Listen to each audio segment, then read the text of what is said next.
امیر جمعیت اسلامی سراج الحق حکومت پر برس پڑے۔ وہ ہماری جمہوریت کہاں ہے؟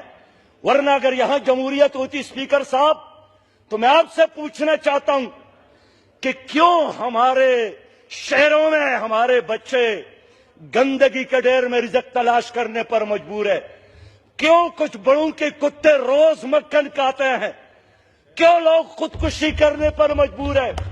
میں خود اسی طبقے سے تعلق رکھتا ہوں کہ اسکول سے اس لیے نکالا گیا تھا کہ میرے ساتھ بستہ نہیں تھا۔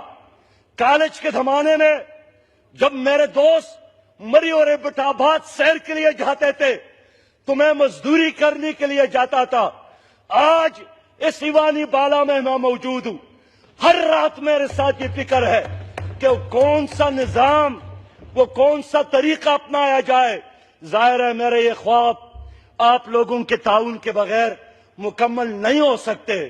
جناب اسپیکر، ایک مضبوط پاکستان کے لیے وسائل کا منصفانہ تقسیم کرے، ایک مضبوط پاکستان کے لیے آئین کے بالادستی قائم کرے۔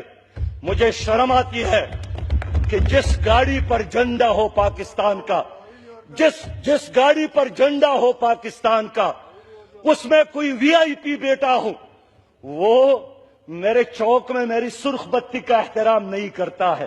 کہ یہ ملک ترقی کر سکتا ہے؟ ہمارے ملک کا وی آئی پی قطار میں کھڑا ہونا، اپنی باری کا انتظار کرنا